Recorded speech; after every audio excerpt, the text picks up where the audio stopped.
Bonjour, bienvenue à cette visioconférence. Je suis André Capuro, je suis le dirigeant et le fondateur de la société Orkis. Aujourd'hui, je vais donc vous parler des enjeux de l'intelligence artificielle appliquée au Digital Asset Management. Alors, Digital Asset Management ou gestion d'actifs numériques en français. Et à la façon et aux apports que cela peut procurer dans le cadre d'une stratégie de marque. Alors, quand on parle de valorisation de marque, on parle de gestion de contenu visuel lié à cette marque. La gestion de contenu visuel, dans le cas de grandes entreprises, par exemple, qui sont celles avec lesquelles on travaille, peut générer un volume très important de données à traiter, qui peuvent être des données qui proviennent du système d'information de l'entreprise ou des données externes qui proviennent des médias ou d'Internet. Et donc, la vocation du DAM est de gérer ces actifs numériques de manière interactive et l'IA rattachée au DAM va procurer un certain nombre de gains de productivité qui peuvent être très importants dans la détection, l'identification et le classement de ces contenus. Alors, quelques mots sur Orkis. Donc, Orkis est une société qui a été créée en 1990. Nous sommes éditeurs de logiciels depuis 1993. Nous sommes spécialisés dans le Digital Asset Management et nous avons trois métiers, donc le développement des logiciels au travers du métier d'éditeur, l'hébergement de ces logiciels sur une plateforme cloud privée que nous gérons en totalité, qui est située en France, et nous sommes également intégrateurs de ces solutions chez nos grands clients. Donc nous avons 600 sites installés avec le logiciel Ajaris, qui est notre cœur de logiciel, qui est notre cœur de métier, notre savoir-faire, que nous développons depuis donc 1993. Et depuis 2012, nous avons intégré des programmes de recherche autour de l'intelligence artificielle, et en particulier autour de la détection de contenu par réseau de neurones dans notre logiciel de Digital Asset Management. Ce sont des partenariats qui sont agréés par l'Agence nationale de la recherche, l'Agence nationale de la recherche et de la technologie. Voilà, donc je vais tout d'abord commencer par quelques définitions, parce que quand on parle d'intelligence artificielle, aujourd'hui, c'est un petit peu la bouteille à l'encre. On parle de beaucoup de choses et on sait souvent pas de quoi exactement on parle. Alors, les définitions, je vais d'abord commencer par la définition académique, qui est celle de l'encyclopédie Larousse, qui a été reprise par Wikipédia. L'intelligence artificielle, donc, c'est l'ensemble des théories, des techniques qui permettent de simuler l'intelligence. Alors, simuler l'intelligence, il faut d'abord savoir ce qu'on entend par intelligence. Alors, effectivement, l'intelligence humaine, déjà, on a déjà du mal à la définir précisément. Donc, c'est pour ça que, en fait, je vais vous donner une définition plutôt empirique de l'intelligence artificielle, qui est celle qui est issue de notre savoir-faire et de notre expérience. L'intelligence artificielle, ce sont les interactions entre des algorithmes mathématiques d'un côté, et ces algorithmes mathématiques vont produire des règles à partir de données d'apprentissage. Donc, c'est pas à l'inverse, c'est-à-dire que quand dans l'histoire de l'intelligence artificielle, préalablement, on a eu les systèmes experts, et les systèmes experts, il fallut leur donner des règles pour qu'ils puissent les appliquer à des données à traiter. En l'occurrence, l'intelligence artificielle fait l'inverse, c'est-à-dire qu'on a des algorithmes, et ces algorithmes, ils produisent ces règles à partir des données d'apprentissage qu'on va leur donner à ingérer. Alors, ces données, elles sont d'autant plus, il est d'autant plus important qu'elles soient ciblées, représentatives et nombreuses pour pouvoir être performantes et pour que les algorithmes soient performants. Alors, l'IA, à quoi ça sert?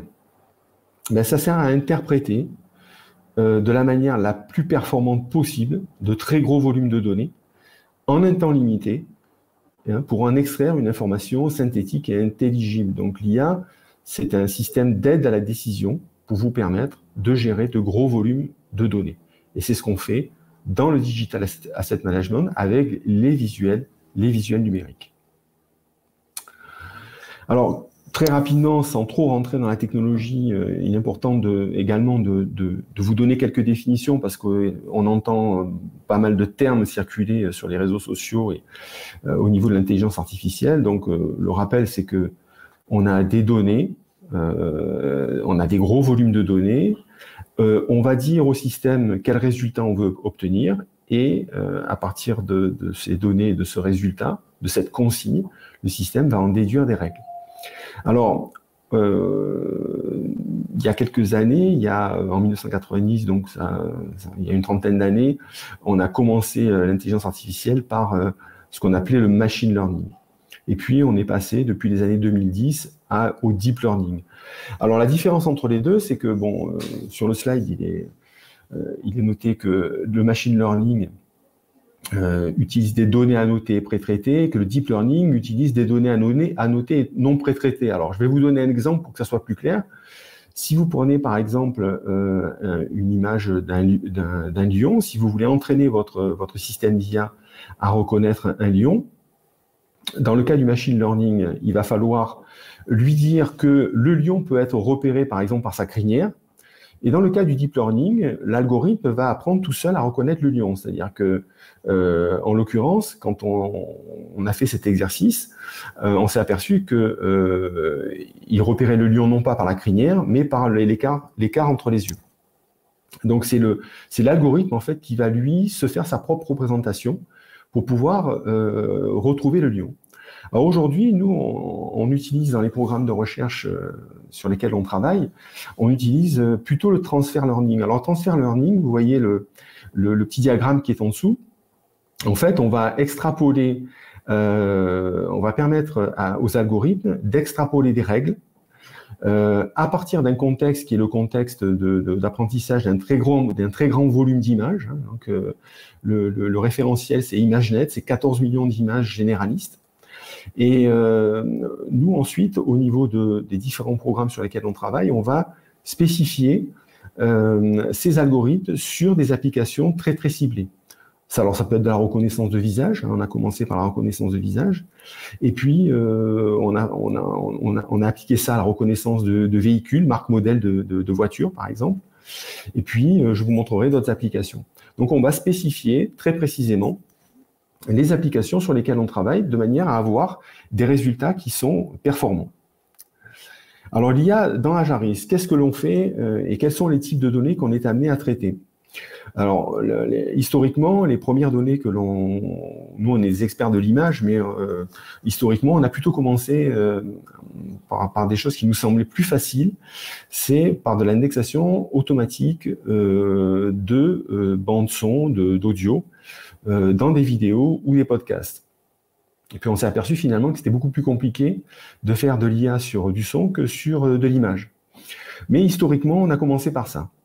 Alors qu'est-ce qu'on fait autour de l'audio? Eh bien, on a développé des systèmes qui permettent déjà de transcrire automatiquement la piste audio d'une vidéo ou d'un podcast. Donc là, on s'appuie sur des modèles acoustiques. Alors les modèles acoustiques, qu'est-ce qu'ils représentent? On entraîne les algorithmes à reconnaître les sons du langage pour une langue donnée. C'est ce qu'on appelle les phonèmes. À partir de ces phonèmes-là, on va donc définir des lexiques phonétisés, c'est-à-dire qu'on va apprendre à reconnaître la prononciation des mots dans les différentes langues et en déduire des mots. Ces mots vont nous permettre d'indexer ensuite de manière lexicale la vidéo, c'est-à-dire on va reconnaître ces mots dans la bande-son, ou bien on va également reconnaître des thématiques, c'est-à-dire ce qu'on appelle l'indexation sémantique. À partir de tout ça, on va pouvoir sous-titrer les vidéos, soit automatiquement, donc avec des taux de réussite qui sont de l'ordre de 80%, ou de manière semi-automatique en faisant de l'alignement forcé, c'est-à-dire de l'assistance au sous-titrage, si on veut avoir un sous-titrage parfait, avec les ponctuations, avec les majuscules sur les termes, les noms propres, etc. On sait que le système ne va pas être capable à 100% d'être efficace, et donc pour ça, on va aligner, comme je vais vous montrer tout à l'heure, les phrases sur la bande-son de la vidéo. Puis sur les programmes que l'on est en train sur lesquels on est en train de travailler, on va donc faire de la reconnaissance des locuteurs, reconnaissance des locuteurs à travers les intonations et le son de leur voix. On va pouvoir faire du chapitrage automatique, c'est-à-dire qu'on va segmenter la vidéo par une succession de thématiques, et on envisage également de regrouper des séquences par des thématiques communes. Et puis le dernier niveau d'automatisation, c'est le résumé automatique, soit en faisant une succession de plans saillants sur une thématique donnée, soit en faisant un résumé textuel intelligent. Alors, une première application, donc, c'est la détection de mots-clés et la détection de tags sur une vidéo. Donc, vous voyez à l'écran une vidéo d'Airbus, en fait, qui est un reportage qui a été fait par France 24, qu'on a récupéré sur la plateforme France 24. Airbus, en l'occurrence, c'est un de nos grands clients. Donc là, vous voyez que au niveau vous avez une copie d'écran de la vidéo qui est reprojetée par Ajaris à l'écran. Vous voyez que en haut, dans le coin, en haut à droite, Ajaris a extrait des mots-clés et donc a extrait les marques des différents modèles d'Airbus. Donc vous avez A321, A320, à retrouver les mots Airbus, mais à également retrouver le mot Boeing, qui est un concurrent d'Airbus. Tous ces mots-là, il va les positionner sur la timeline qui se trouve en bas et va vous permettre, avec ces petits tirets rouges, de visualiser l'endroit où se trouvent les tags.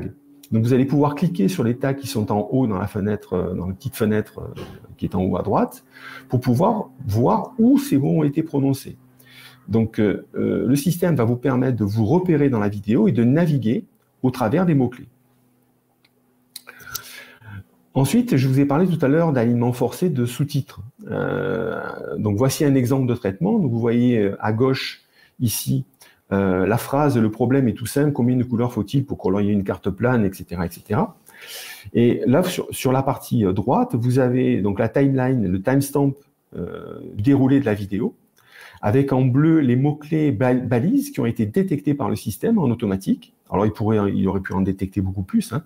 Là, c'est un exemple. Et ensuite, vous avez en rouge les mots-clés de la phrase à aligner.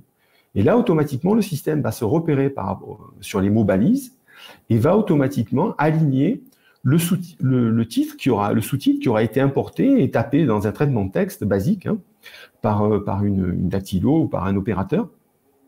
Donc, le système va réaligner en fait ce sous-titrage parfait sur le timestamp qui a été et sur les mots-clés du timestampé que le système d'intelligence artificielle a détecté automatiquement. Donc, c'est une autre application de productivité, sachant que pour aligner un texte sur un timestamp, il faut une fois et demie à 2 fois le temps de la vidéo pour pouvoir le faire à la main. Donc, c'est très, très long, c'est très fastidieux. Là, c'est le système d'intelligence artificielle qui, automatiquement, va ingérer les sous-titres et va les réaligner sur le timestamp en fonction des mots qu'il aura trouvés. Alors, troisième type d'application, la reconnaissance de visage. Alors, la reconnaissance de visage, c'est quelque chose que l'on sait très très bien faire maintenant avec Ajaris, avec un haut niveau de fiabilité, puisqu'on atteint des niveaux de fiabilité qui sont pour la détection presque de 100%, 99,9% dans la détection des visages. Et pour ce qui est de la reconnaissance de visage, sur sur une base d'apprentissage qui est elle-même générée par l'utilisateur, on arrive à avoir des taux de réussite qui sont de 98%, donc des très hauts taux de réussite. Pour pouvoir entraîner Ajaris à reconnaître des visages, en fait, on a très peu de contraintes d'annotation, c'est-à-dire que on peut tout à fait commencer à entraîner le système avec une dizaine de personnes et avec 4 ou 5 images par personne. Et petit à petit, il suffira de montrer les nouvelles personnes 1 ou 2 fois au système pour qu'il apprenne à les reconnaître de manière très efficace.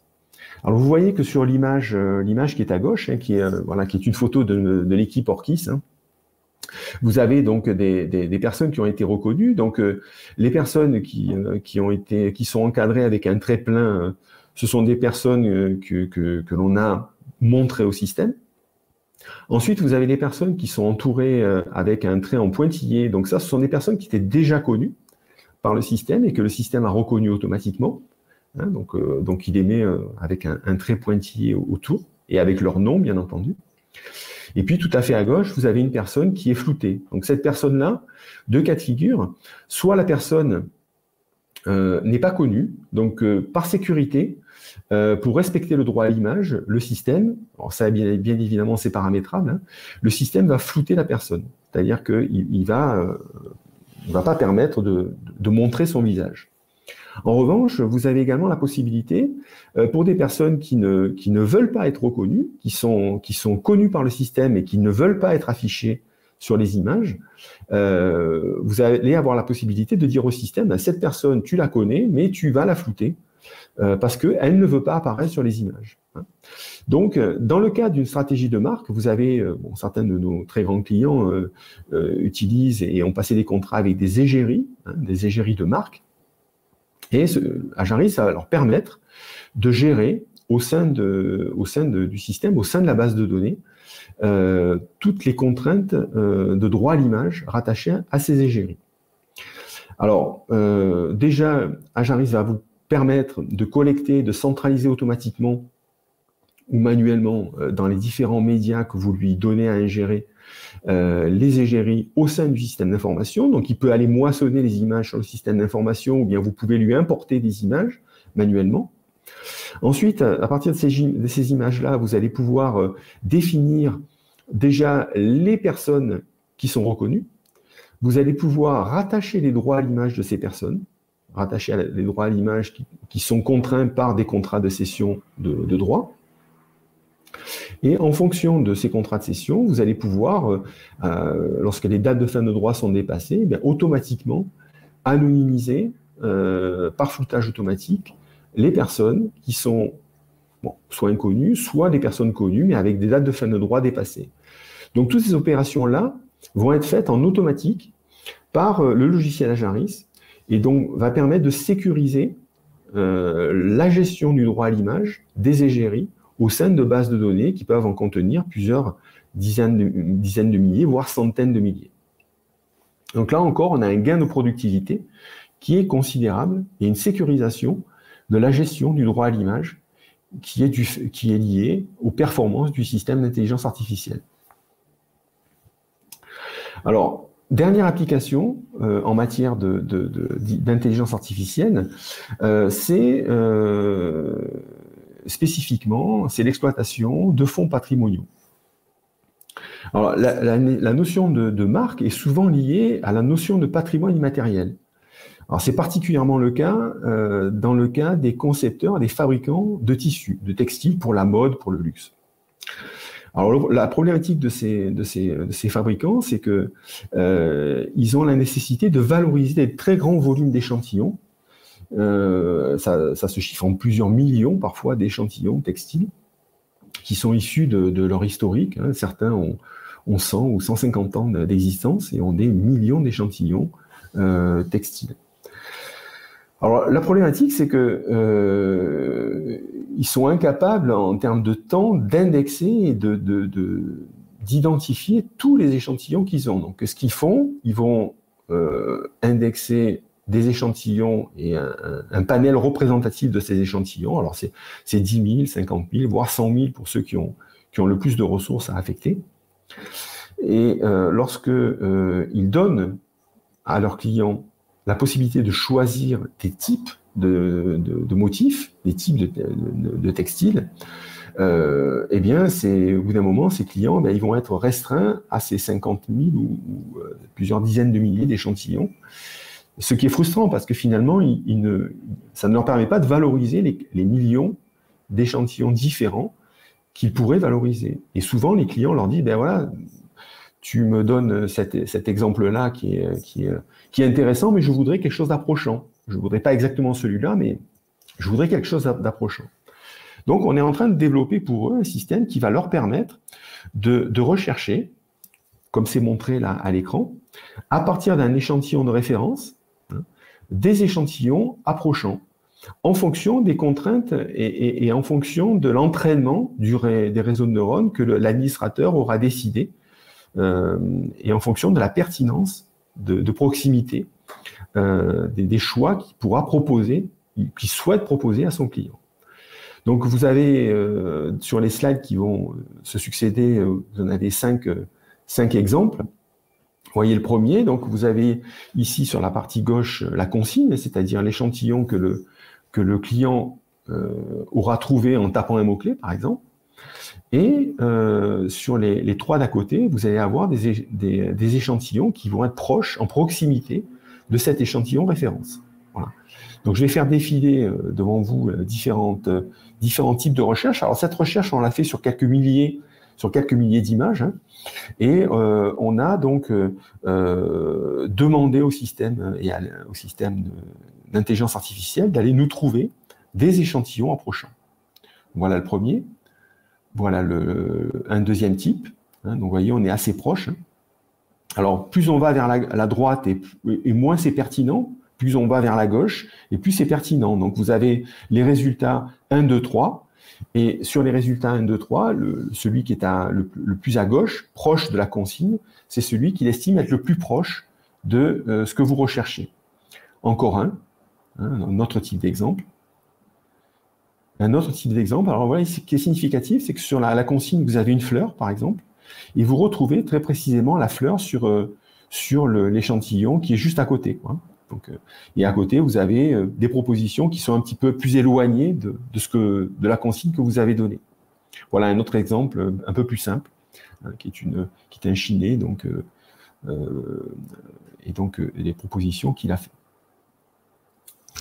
Alors, les autres utilisations de l'IA que l'on fait dans Ajaris, je vais passer rapidement parce que ce sont des utilisations qui sont importantes, mais j'ai un petit peu moins de temps pour les commenter.